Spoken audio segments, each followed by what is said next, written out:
Go ahead, Julie, you too.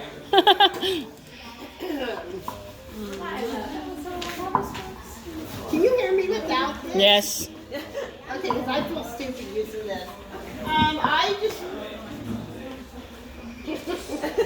Well, let's see. I didn't spend a lot of time with my dad, to tell you the truth. Because we had the Boy Scouts and the Girl Scouts, and that was like the best time of my life. I have a scar on my hand, and he asked me if I knew how I got that, and I said, no, I don't, and I always wondered, it's a big scar. And he said, well, we used to go rock hunting when you and Johnny and Leslie were our babies. And we went up on this mountain, and I turned around and I saw you following me. So I told you to get off that mountain and go back to the car. And he said, you fell and you cut your hand. And he said, I always felt guilty about that. And so I got a really bad scar. And he said, that's how you got that scar. And I never knew that.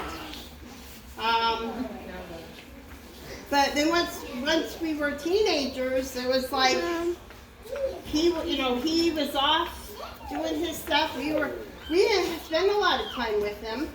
And then when I remember when I was married to my first husband, I'd stop by and see whenever we go by, he'd say, "Oh, come over for dinner." So we went to dinner at his house like for 6 months every day, and we ate burritos every night.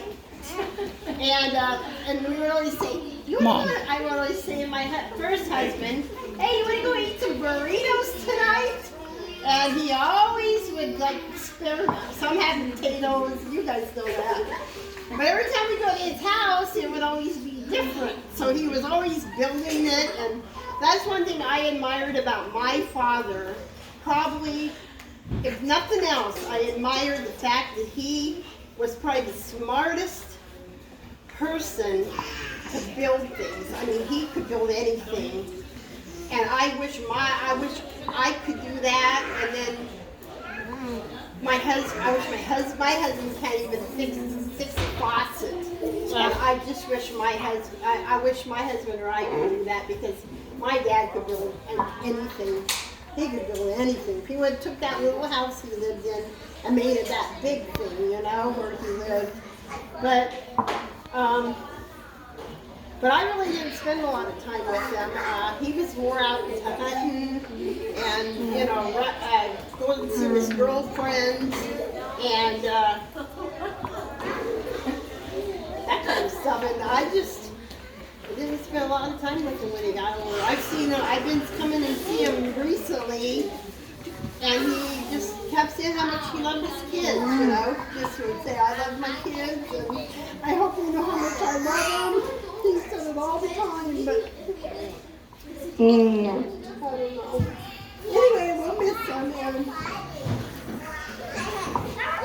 and I look around, I see some of you people that know him, but for as long as you can remember, and I appreciate everybody that made it here today. But that's all I have to say. Thanks.